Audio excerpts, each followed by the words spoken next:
Good morning, students. Today I will teach you lesson 4 of class 7 social study. Our lesson is the atmosphere. In this chapter, first we will know what is atmosphere. The blanket of air which surrounds the earth is called atmosphere. Atmosphere क्या है? Air की एक चादर जो हमारे अर्थ को चारों तरफ से घेरी है उसी को एटमॉस्फियर कहते हैं। द एटमॉस्फियर, अब देखिए कि इसका इम्पोर्टेंस क्या है एटमॉस्फियर का। The atmosphere is vital for survival of life on earth. Means atmosphere जो है, life is not possible on earth without atmosphere. And next importance of the atmosphere is it protects us from harmful effects of the sun rays। जो सन की raise आती हैं, harmful rays जैसे ultraviolet rays है सन की, उससे हमारी प्रोटेक्ट्स करती है हमको। ये उसको अर्थ पर डायरेक्ट पहुंचने एटमॉस्फियर नहीं देता है। And the next topic of this chapter is composition of the atmosphere. Means कि हमारा एटमॉस्फियर, उसमें क्या क्या है हमारे एटमॉस्फियर में।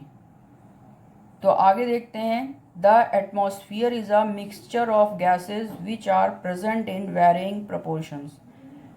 एटमॉस्फियर में क्या है? एटमॉस्फियर हमारा क्या है? गैस का मिक्सचर है, यानी उसमें कई तरह की गैसें मिली हुई हैं, लेकिन उनकी जो प्रॉपर्टी है, जो उनका पार्ट है, वो डिफरेंट है। किसी की मात्रा उसमें ज़्यादा है और किसी की मात्रा उसमें कम है। The part of nitrogen in our atmosphere is 78%। Nitrogen कितनी है? 78%। And oxygen is 21%। इस तरह से टोटल कितना हो गया? 99%। तो 99% हमारे एटमॉस्फियर का केवल नाइट्रोजन और ऑक्सीजन है। अब बचा 1%। तो 1% में दूसरी गैसेज हैं जैसे carbon dioxide, helium, ozone, organ and hydrogen. इसके अलावा कुछ सॉलिड मैटर्स भी हमारे एटमॉस्फियर में होते हैं जैसे dust particles, salt particles, pollen dust, volcanic acid and smoke. And now we will discuss the next topic, structure of the atmosphere. कि हमारा जो एटमॉस्फियर है वो उसकी बनावट कैसी है, वो बना कैसे है। तो आप लोग जानते हैं बच्चों कि atmosphere is divided into 5 major layers. ये 5 मेजर लेयर्स में डिवाइड है, और इस डिवीज़न का बेस जो है वो टेम्परेचर का वेरिएशंस है कि एटमॉस्फियर की में जो टेम्परेचर घटता बढ़ता रहता है उसी के अकॉर्डिंग इसकी लेयर का डिवीज़न किया गया है। Now the first layer is troposphere. हमारे एटमॉस्फियर की जो पहली लेयर है वो है troposphere. This is the lowest layer of the atmosphere. ये एटमॉस्फियर की सबसे नीचे की लोअर है। Means it begins from the earth surface. The average thickness of troposphere is 13 kilometre. Means it extends from earth surface to 13 kilometre. And next is troposphere एक ऐसी लेयर है जिसमें कि हम रहते हैं। And next is all weather phenomena. जितने भी वेदर फेनोमिना हैं, वेदर से संबंधित चीज़ें हैं जैसे रेनफॉल, फॉग, हेल स्टॉर्म, ये सारी चीज़ें इसी ट्रोपोस्फियर में ही होती हैं। हेल स्टॉर्म मीन्स होता है जो ओले गिरते हैं। And next the process of weather, जैसे विंड है, क्लाउड्स हैं, ये सारी चीज़ें इसी ट्रोपोस्फियर में ही हमें देखने को मिलती हैं। And the second layer of our atmosphere is stratosphere. This layer lies above the troposphere. ये किसके ऊपर है? ट्रोपोस्फियर के ऊपर है, और इसका एक्सटेंशन है 50 किलोमीटर। ये 50 किलोमीटर तक है। The temperature is constant for few kilometres to height with and then it rises gradually. इसका जो टेम्परेचर है वो कुछ इसके दूरी तक तो कांस्टेंट रहता है, कुछ किलोमीटर तक, लेकिन जैसे जैसे हाइट बढ़ने लगती है वैसे वैसे टेम्परेचर राइज करता है, लेकिन धीरे धीरे करता है, ग्रेजुअली करता है। And next is it is clear and dry zone. ये स्ट्रेटोस्फियर जो लेयर है ये क्लियर होती है, इसमें कोई बहुत अधिक मूवमेंट नहीं होता है, और ये ड्राई जोन है।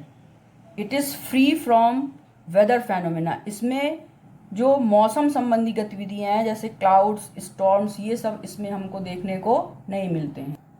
सो we can say it the stratosphere is ideal zone for jet planes to fly. इस तरह हम कह सकते हैं कि जो स्ट्रेटोस्फियर लेयर है वो जेट प्लेन्स के लिए आइडियल जोन है। यहाँ पर जेट प्लेन उड़ सकते हैं क्योंकि यहाँ पर ये शांत एरिया रहता है, यहाँ पर विंड जैसी या स्टॉर्म जैसी कोई भी मूवमेंट नहीं होती है।